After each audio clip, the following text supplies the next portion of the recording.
versículos 11 e 14.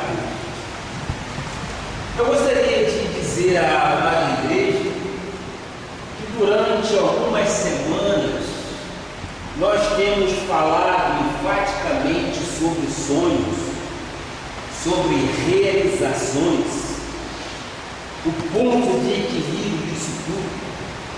E agora eu quero alertar para os perigos do sucesso. O que pode acontecer na vida de quem não é alientado quando atinge o topo do sucesso? Qual é o cuidado que você deve ter para não cair na armadilha? O que derruba, evidentemente, muita gente quando atinge sucesso.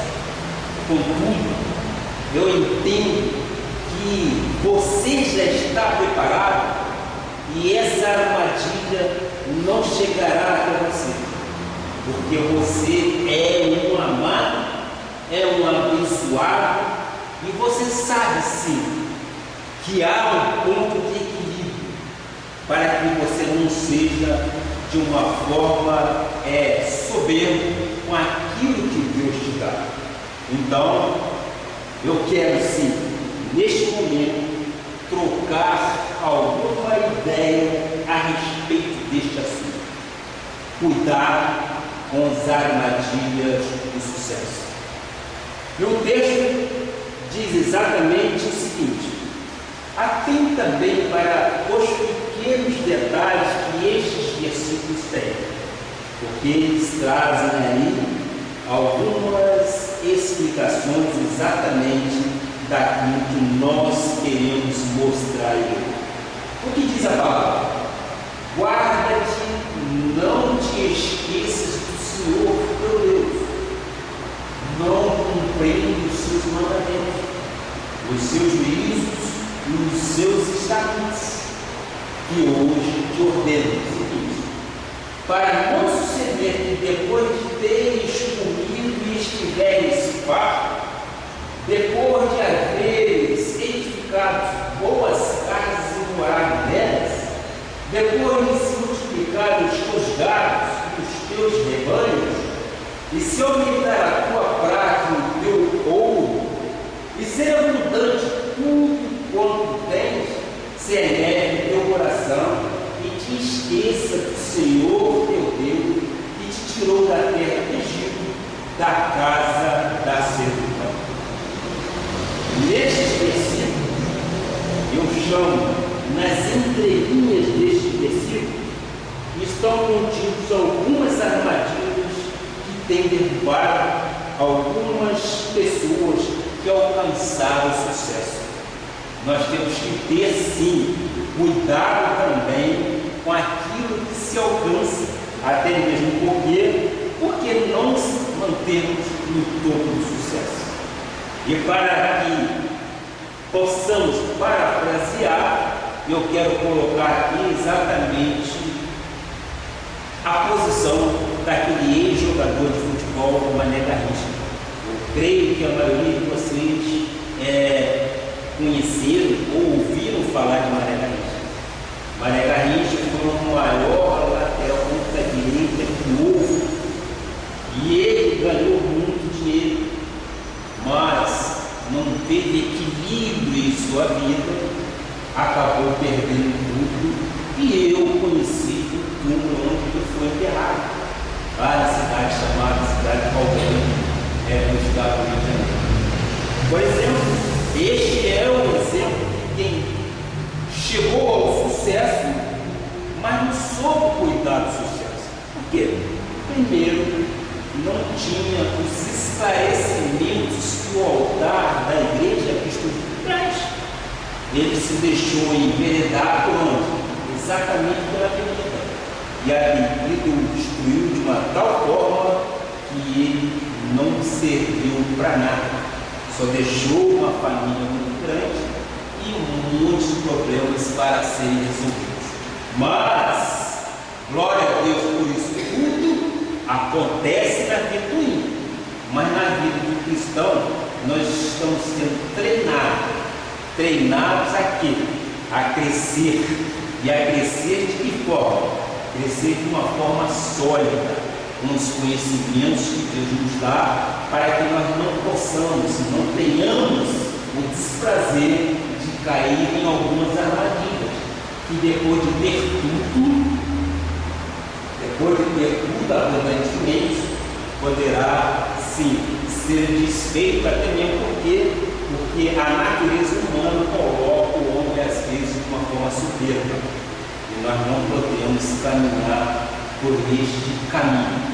Nós temos que ouvir a voz de Deus, para que tenhamos força, para que tenhamos condições de equilíbrio e não pender nem para um lado e nem para o outro. Dito isto, eu gostaria de orar exatamente neste momento. Abaixe suas cabeças e vamos pedir a Deus que nos dê sabedoria para que eu possa transmitir aquilo que Ele quer para a nossa igreja, em nome de Jesus. Senhor Jesus Cristo, muito obrigado, meu Pai, por esta fonte inesgotável de inspiração que Tu dás a este ministério. Nós não cansamos de estudar a Tua palavra.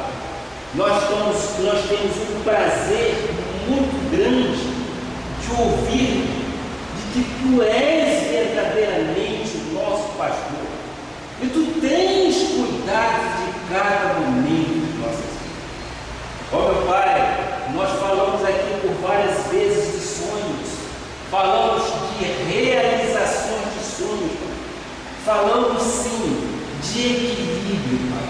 E neste momento agora eu quero dizer à igreja de Deus, para que tenha exatamente sabedoria, para evitar as armadilhas que a vida coloca àqueles que são cautos. Mas nós somos verdadeiramente guiados pelo Espírito Santo de Deus, e nós cremos que o Senhor é o pastor, e que o Senhor cuida de nossas ovelhas, o Senhor cuida de nós, e por isso nós estamos seguindo.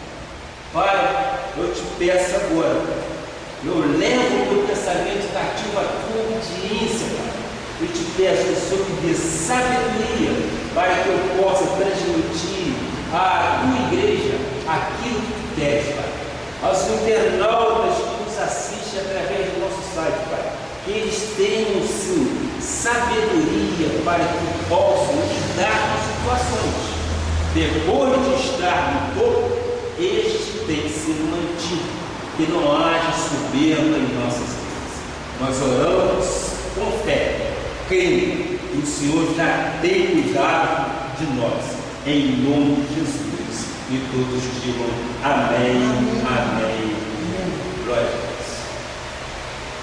Meus amados irmãos, minha família espiritual, povo eleito e escolhido, pedras que vivem, sacerdócio real, nação santa, povo selado com o Santo Espírito da promessa, aqueles que são ovelhas, porque foram predestinados por Deus para serem ovelhas e terem ouvidos ovelhinos, porque estes ouvirão a voz de Deus e seguirão a voz do bom pastor. É incalculável o número de pessoas, sim, que já desistiram dos seus sonhos. Há mais gente duvidando do que crendo. Há mais gente reclamando do que lutando. Há mais gente acomodada do que agindo. Existem mais pessoas com os braços cruzados do que, como diz o Senhor, com a mão arada. Diz a palavra em Lucas 9, versículo 62. Mas Jesus lhe replicou: ninguém que tem posto a mão no arado olha para trás e apto para o reino de Deus. vez que você coloque a mão no arado, não olhe para trás, não negligencie com aquilo que você iniciou. Olhe sim para o autor e consumador da nossa fé, Jesus. Se eu quero estar apto a receber coisas de Deus, se eu quero viver uma vida extraordinária, uma vida de felicidade, de conquista, tenho que colocar a mão no arado e não olhar para trás. Não posso ficar duvidando, não devo ficar reclamando, eu não devo ficar acomodado e nem tampouco cruzar os braços. Eu tenho que agir por fé, crendo que o nosso Deus nos dará aquilo que desejamos. Eu coloco sempre, não quero aqui ser prolixo, ou seja, ser repetitivo em tudo aquilo que eu digo, mas isso me move muito. O ser humano, principalmente nós cristãos, nós temos que ter ambição espiritual para que possamos alcançar. O sonho é a continuidade da vida. Se nós sonharmos, nós temos objetivos e nós temos meta a cumprir, e a vida passa que a gente nem vai perceber. Por quê? Porque nós estamos buscando algo, nós estamos buscando a concretização de um fato. Então, quando você, tem um exemplo, quando você conversa com pessoas sobre como anda a sua vida, você consegue observar pelo olhar dessa pessoa se ela vai ser vencedora ou não. Vocês concordam? Quando a gente olha para uma pessoa e vê o feedback, há uma reciprocidade no olhar, um olhar firme, é um olhar ativo. A gente percebe que há um mover do Espírito Santo naquela pessoa, então a gente pode perceber que haverá conquista, porque esta pessoa não desiste, esta pessoa sabe o que busca, sabe o que quer, e ela tem que ir em direção à luta. E esta luta é que nos move, é esta luta que nos faz seguir à frente. Do contrário, meus amados, seria uma total inércia de nossa parte. Mas eu louvo a Deus pelo ministério da graça de Deus, que Ele move, Ele mexe, Ele restaura, Ele movimenta, Ele não nos deixa de uma forma prática. Eu vivo por fé. Há dificuldades, há adversidades, mas eu vivo por fé, porque eu creio. Eu creio que o meu Deus, segundo sua riqueza e glória, há de suprir cada uma das minhas necessidades, assim como creio que suprirá a tua necessidade. Qual é a tua necessidade? Então, parece que é comum estar no mal, muitas das vezes triste, desanimado, cabisbaixo, e que ter sucesso é uma exceção à regra, ou seja, uma exceção à parte. Mas afinal, meu amado, não é isso não. Quem estabelece as regras em nossas vidas, quem é? É o nosso Senhor Jesus Cristo. Não é o sistema mundano. No mundo tereis aflições, mas nós temos que ter bom ânimo. Agora, quem estabelece esse ritmo de vida em nossas vidas é exatamente o nosso Senhor Jesus Cristo. Através de quê? Através dos ensinamentos bíblicos que nos são colocados. Bem? Então, é desta forma que nós temos que entender que nós somos vitoriosos em todas as coisas. Nós podemos entender e vocês vão compreender exatamente o que eu digo. Não há em muitas igrejas ensinando as pessoas a sonhar. A irmã que foi da Renascer, a irmã que foi da outra igreja, a irmã que foi também da igreja mundial. Não há muitas igrejas ensinando as pessoas a sonharem.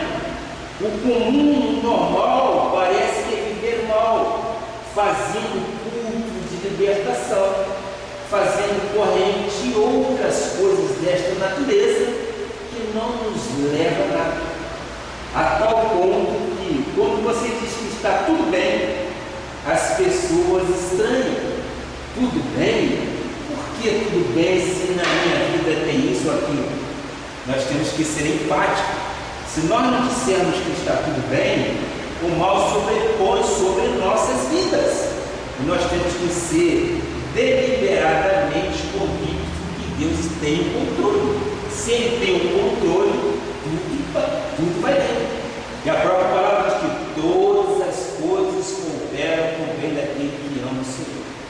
Nós temos que entender que todas essas coisas, quais são as coisas que poderão nos acontecer? Acontecem coisas às vezes que aos nossos olhos não são boas coisas, mas a palavra de Deus diz que todas as coisas cooperam. Se todas as coisas cooperam, eu entendo que Deus tem um controle absoluto disso. É essa situação colocada por Ele. Então, essas pessoas que não aprendem a sonhar, não aprendem a projetar, a ter equilíbrio, a enriquecer ou a conquistar, são como uma árvore que não é cuidada, não vai dar frutos bons, não é verdade? Uma árvore, para dar bons frutos, ela tem que ser tratada, ela tem que ser podada, ela tem que ser aguada, não é isso? Ela tem que ser molhada para que ela venha crescer e dar bom fruto. Assim é a vida do cristão. Um cristão sem direção na palavra é como uma águia com as asas cortadas. Você pode olhar uma águia e imaginar voando alto, né? Todos nós conhecemos a história da águia. A águia é uma ave rapina que voa a muitos quilômetros de altura, mas ela tem uma visão aguçada. Ela, quando vê uma presa, ela vai buscar aquela presa, mas com uma certeza tão grande que ela vai conquistar. Mas se ela tiver suas asas cortadas, ela não vai a lugar nenhum. Assim é o crente. Se o crente não tiver convicção de que ele vive por fé, ele não vai chegar a lugar nenhum. Ele está completamente dormindo. Eu creio que vocês estão entendendo. Ao povo deste ministério, que eu chamo da extraordinária multiplicação, Deus já tem mostrado ao longo dos cursos que estamos ministrando, que estamos fazendo, aquilo que nós pretendemos, que é a certeza de que o nosso Pai cuida verdadeiramente de nós. Em Gênesis 18, versículo 14, diz lá exatamente o seguinte: acaso para o Senhor há coisa demasiadamente difícil? Há coisa difícil para o nosso Senhor Jesus Cristo? Não. Ou você crê, ou você crê, você tem que crer. Daqui um ano, neste mesmo tempo, voltarei a ti e Sara terá um filho. Lembram-se da mensagem do passado? Quando os dois anjos apareceram e disseram exatamente a Abraão, aquele que já era idoso e ela também já tinha perdido a prática das mulheres, mas foi promessa. E essa promessa nós temos que acreditar. Sara sorriu, Sara quase que duvidou, mas ela preferiu acreditar que é o anjo de Deus que tinha falado para ela. Se você crer que para o Deus que está na sua vida não há dificuldade ou impossibilidade, a sua vida será radicalmente transformada. A sua vida será poderosamente, o êxito e o sucesso tomarão conta de você de uma forma contagiante. Isto é mais do que um desejo que o bispo gostaria que a igreja tivesse esta certeza, porque para Deus não há isso. E nós já vimos alguns exemplos dados aqui na igreja de bênçãos ocultadas. Por quê? Porque nós cremos exatamente nas promessas de Deus e Ele não nos deixará ser envergonhados no momento. Há prosperidade sim, felicidade em nossas vidas. E nós temos que pura e simplesmente entender que para Deus não há coisa impossível. Infelizmente, eu diria, a maioria do povo de Deus não está assim. Ou seja, a pessoa está desanimada, está desorientada, perdida, pensando que sucesso é uma exceção à regra. Mas nós que somos da graça de Deus, nós cremos que estamos contidos neste contexto. Nós somos abençoados, nós somos ovelha amada, nós somos sacerdócio geral, nós somos nação santa. Nós temos todos os adjetivos qualificativos que Deus nos deu. E através do apóstolo Paulo, nós temos esse conhecimento. Nós temos sim que descansar nessas promessas. Nunca jamais duvidar daquilo que a Bíblia diz. Salmo 105, versículo 37. Eu recuo como sempre muito bonito isso. Veja só. Então, fez sair o seu povo com prata e ouro, entre as suas tribos não havia um só pai. Eu creio nessas promessas.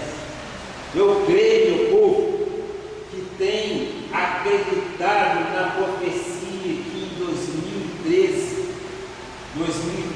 será um ano de grande vitória. Eu creio que não haverá um só inválido entre nós. Nós teríamos para emprestar e não tomarmos emprestado, porque eu tenho, você também crê na possibilidade de Deus é o soberano, Ele tem o governo de nossas vidas e nós temos o grato prazer, a grata satisfação. E eu quero simplesmente te dizer que muitas das vezes o casal não tem condições de conceber. Aconteceu com Sara, mas em nossas vidas, nesta realidade, eu já vi acontecer com duas famílias. E uma dessas famílias eu posso colocar de público, que ela nos abre isto, é exatamente a bispa Ana Carolina.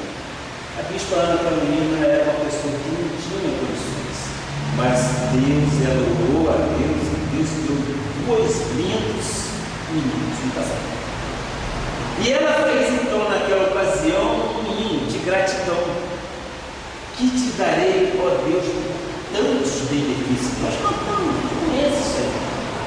É no momento que nós achamos que é difícil, mas aí entra exatamente o momento de Deus, né? E o momento é especial. E uma mãe que deseja, não consegue, e quando vê que é Deus que está dando, meu amado irmão, se você não quiser acreditar, você está realmente completamente confuso. Aconteceu com Sara e acontece na nossa vida secular. Nós temos outro exemplo, mas eu não estou autorizado a dizer ainda o nome da pessoa. Mas o que eu quero mostrar exatamente é que o justo vive por fé. O sonhar faz parte do cotidiano. Você tem que planejar, você tem que colocar sim, você tem que colocar digamos assim, no papel aquilo que você quer, tem que orar a Deus e esperar nele que isto aconteça na sua vida. Porque isto é o quê? É um motivo de fé.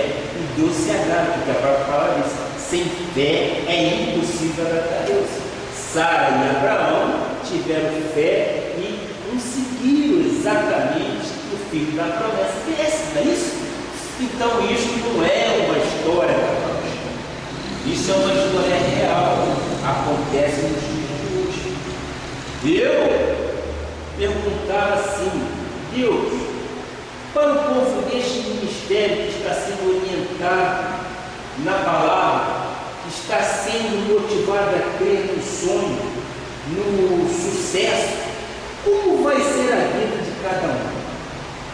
E Deus me disse que vai ser totalmente próspera. Você recebe? Vamos crer desta forma. Deus me disse que a vida vai ser totalmente próspera. Não desista jamais dos seus sonhos. Eu creio que este sonho será realidade. E eu creio também, como disse lá em Deuteronômio, que você terá equilíbrio para que quando o ouro e a prata te atingir, você não venha criar pontos de soberba na tua vida. Então, você crê que isso é possível na vida, não crê? Amém. É desta forma que nós temos que acreditar nas promessas de nossos Senhor. Porque assim, nós estamos colocando tijolo sobre tijolo, de uma forma gradual, mas de uma forma sólida. Não há desespero de que aquilo venha desmoronar, porque nós estamos colocando de uma forma gradativa, passo a passo, e Deus age nos honra. Bem? Em Marcos 10, versículo 27, nós continuamos. Jesus, porém, fitando neles o olhar, disse: para os homens é impossível, contudo, não para Deus, porque para Deus é possível. Quer dizer, as promessas de Deus vão se lastreando em toda a Bíblia.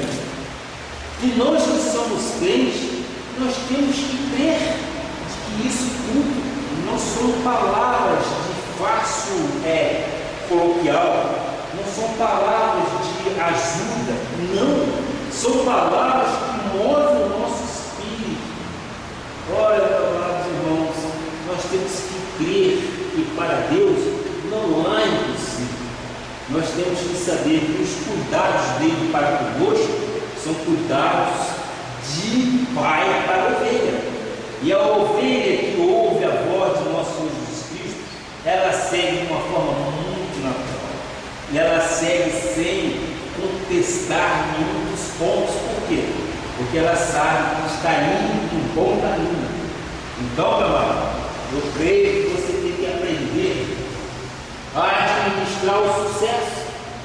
Porque, no entanto, aqui em Deuteronômio, que acabamos de dizer, no texto básico da mensagem, se lê que alguém edificou boas casas, que come bem, que veste bem, que é próspero, mas que o Senhor diz para que não se eleve seu coração e se esqueça de alguma coisa importante, que Deus não quer que você se esqueça, e que vou lhe lembrar desta noite. Então é preciso vencer e superar os maus resultados nessa trajetória de sucesso. Enfrentamos situações novas todos os dias. Todos os dias nós temos que romper com fé as nossas dificuldades. Então, são experiências, mas sem tais experiências nós não poderíamos nunca alcançar o crescimento, não é verdade? É na experiência que nos faz evoluir para que possamos alcançar sim a vitória. Sem tais experiências, até mesmo porque torna-se uma vida enfadonha. Tudo pode ser rosa, mas nem tudo são rosas. Nós temos que ver espinho para que nós possamos sair desses espinhos e alcançarmos a pétala de rosa. É a vida do cristão. Todos nós, diante do desafio, temos estas duas alternativas: desistir ou progredir. Então, administrar o sucesso é lidar com aparentes frustrações, com resultados às vezes negativos, que temos que aprender, porque se não estivermos preparados, encontramos e vamos cair numa armadilha. Meu amado, aprendemos com Deus que as aflições não podem nos parar. Diz a palavra em João 16:33, por gentileza: estas coisas vos tenho dito para que tenhais paz em mim.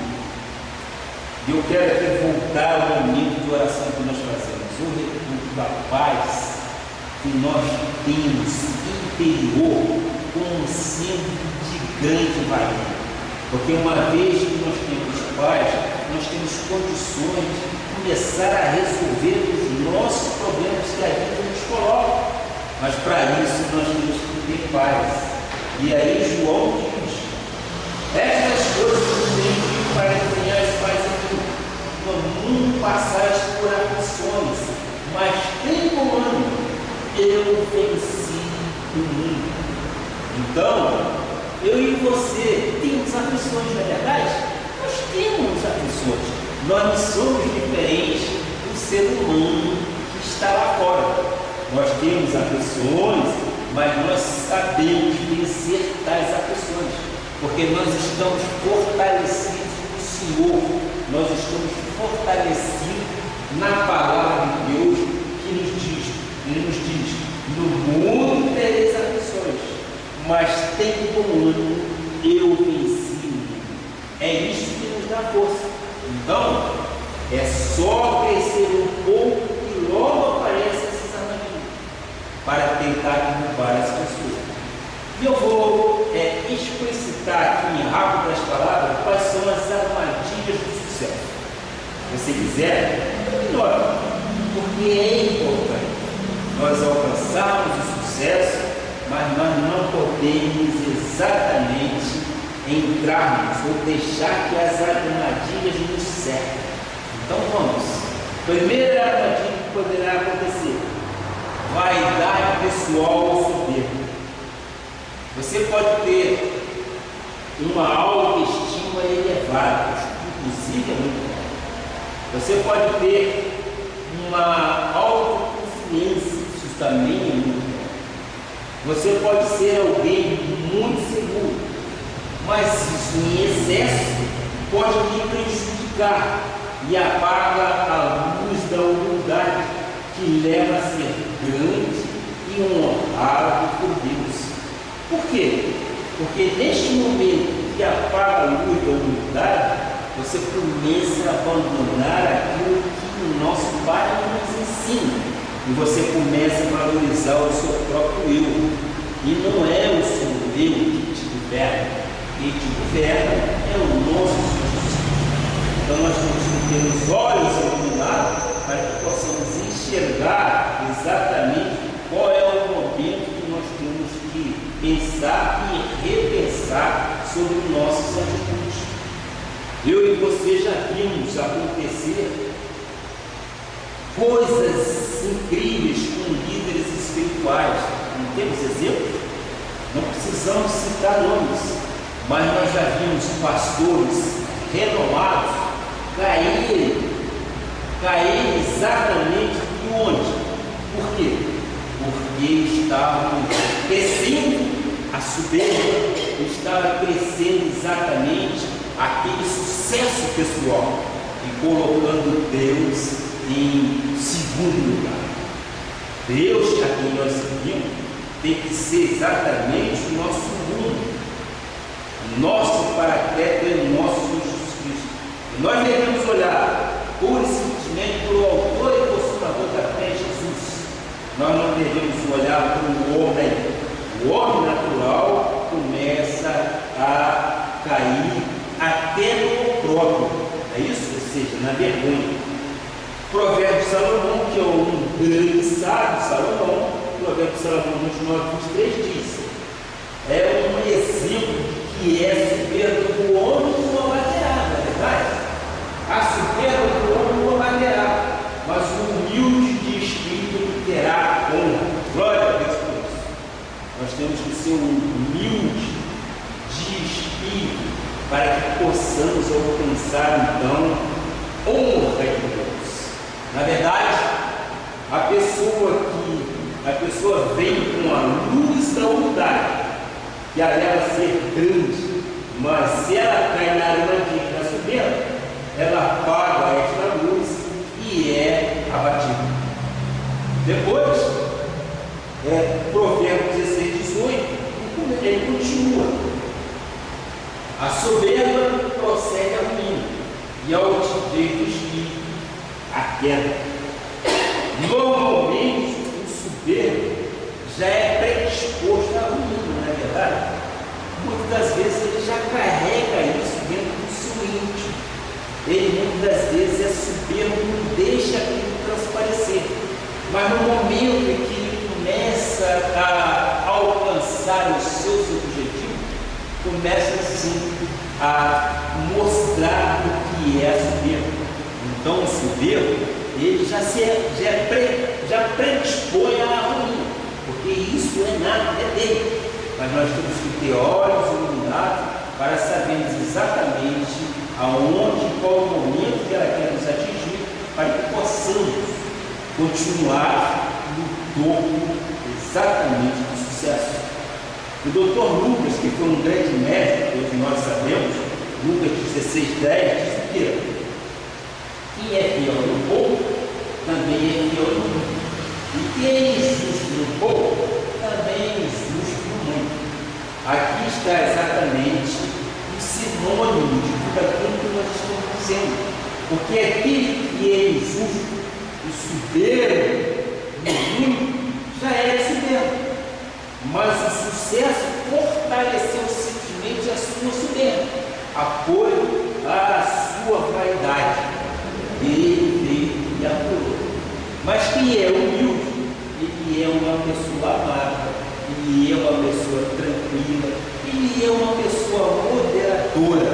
E essa pessoa moderadora tem a honra de nosso Senhor Jesus. Paulo, Hebreu dos Hebreus, criado aos pés de Gamaliel, um homem doutor na lei, que podia pisar a todos. Nós conhecemos muitíssimo bem a história de Paulo. Depois que nasceu de novo, de Saulo virou Paulo. Então, olha só que coragem, como disse lá quando ele escreveu no 2 Coríntios 3, versículo 4 e 5. E é por intermédio de Cristo que temos tal confiança em Deus, é por intermédio dele que temos confiança. A nossa confiança não está exatamente nos economistas desta terra. A nossa confiança não está exatamente no presidente ou na presidente que nós temos. A nossa confiança está em Jesus Cristo, está em Deus. Não que por nós mesmos sejamos capazes de pensar alguma coisa, como se partisse de nós. Pelo contrário, a nossa suficiência vem de Deus. Quando nós nos colocamos desta forma, digo e repito, quero mais uma vez dizer, eu não quero ser por isso, mas quando nós dizemos isso, que a nossa suficiência vem de Deus, nós estamos no descanso, nós estamos tranquilos que alguma coisa de bom vai nos acontecer. Embora possamos passar por adversidades ou por coisas até negativas, mas nós sabemos que o nosso Deus é o nosso provedor e que nós simplesmente dizemos: a nossa suficiência vem de Ti. Em Ti nós somos mais do que vencedores. E quando nós colocamos desta forma, nós estamos transferindo para Ele toda a responsabilidade. Ora, para Deus não é impossível, dentro da minha possibilidade é impossível, mas para Deus não há impossível. Então, neste momento, eu estou transferindo para Ele aquilo que para mim, o ser humano, é impossível, mas para Ele não. E isso me deixa tranquilo, não deixa mais tranquilo. Quando há um problema, transfere, porque Ele é Pai. É exatamente o que nós fazemos para os nossos filhos, o que nossos filhos fazem para nós, principalmente aqueles que são ainda crianças ou adolescentes. O que eles fazem? Pai, é isso? Nós fazemos a mesma coisa. O Pai que nós servimos, o Pai é o Pai amado. Então, a soberba procede a ruína. Eu digo, seja humilde. Tudo o que conquistamos é por intermédio de Cristo. Glória a Deus por isso. Veja o que Paulo diz. E é por intermédio de Cristo. Depois, em João 15,6 diz: se alguém não permanecer em mim, será lançado fora. A semelhança do ramo e secará. E o apanho lançam no fogo e o queimam. Esta é a árvore que não dá bom fruto. Veja, se alguém não permanecer em mim, ou seja, nele, se alguém se achar vaidoso, soberbo, sofre na vida, sofre as consequências. Então, cuidado com excesso de autoconfiança. Nós não somos autossuficientes. A nossa suficiência vem do Senhor. E o salmista diz: não estrides no vosso conhecimento, confie em Deus e Ele tudo fará. Então não adianta eu ser exatamente escolar, ou ter um conhecimento acima do normal, da média, porque é Ele que vai nos dar resultado de tudo. E graças a Deus que nós entendemos desta forma. Para nós isso não é segredo, porque nós nos submetemos. Mas quem sabe, para o ouvinte, aquele que está nos assistindo, não tenha soberba. Se o sucesso chegou na tua vida, amém, glória a Deus, você é mais do que vencedor. Mas para você manter-se lá no topo do sucesso, creia que você tem que ser humilde, você tem que reconhecer que o nosso Senhor é quem cuida de nós. Nós temos que deixar Ele agir em nossas vidas. Em assim sendo, nós cremos que nós nos manteremos sim vitoriosos em todas as coisas. O segundo é acomodação. É aquela pessoa que diz: pronto, já completei o que tinha que conquistar, e eu posso aqui parar, e eu já tenho tudo que preciso. Então esta pessoa diz assim: eu cheguei aqui, mas não posso ir daqui.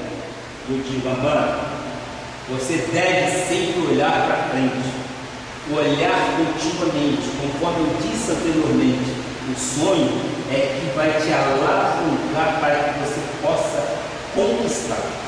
Você nunca deve dizer que chega, você nunca deve dizer que basta. Você tem que estar motivado a vencer para poder crescer. Creia, é uma experiência que nós já vivemos, e a vida nos coloca coisas que, sobremaneira, nós não tínhamos condições de resolver. Mas cremos que o nosso Deus sempre nos conduziu de novo. E aquilo que Ele pediu para nós temos que conservar exatamente com honra. É Ele quem nos dá, não é Ele quem nos dá?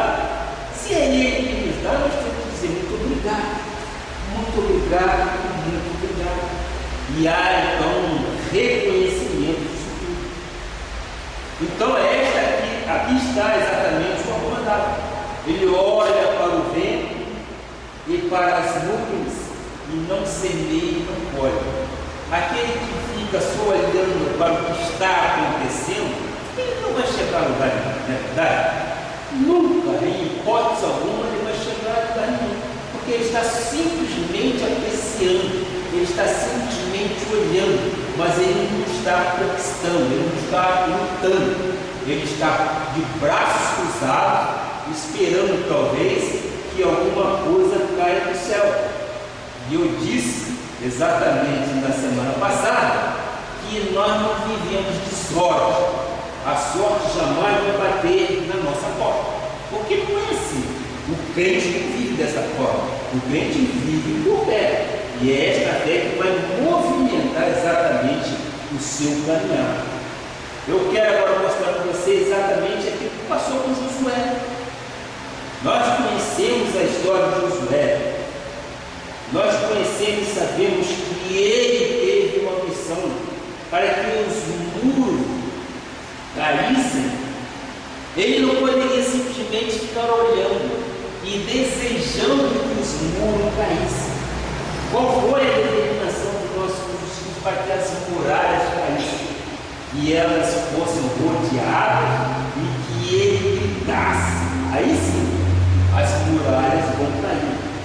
Mas se Josué ficasse apenas contemplando a grandeza da muralha, nada ia acontecer, da parte.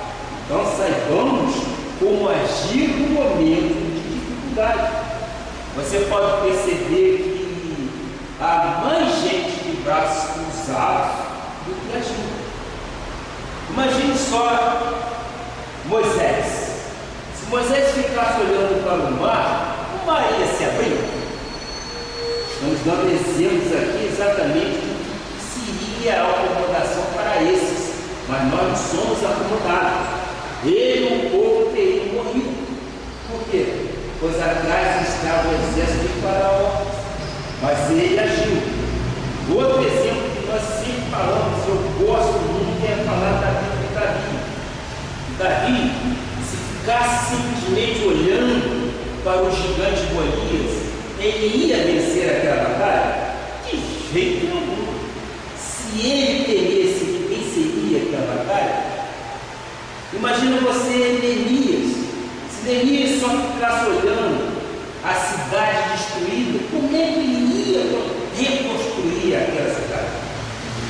Então, o que nós queremos mostrar exatamente que no momento da dificuldade, no momento da adversidade, nós não podemos cruzar os braços. Nós temos que orar e agir. Agindo Deus, quem impedirá? E exatamente esses que eu acabei de citar aqui, eles conseguiram, eles conquistaram. Por quê? Porque eles são tementes a Deus e souberam agir nos momentos difíceis. E esses momentos difíceis, todos nós passamos, todos nós temos. E nós cremos sim, e nesses momentos difíceis, nós temos que agir por fé, sabendo que haveremos de conquistar aquilo que queremos. Por quê? Porque nós cremos que para Deus não há impossível. Para ele, para o homem natural,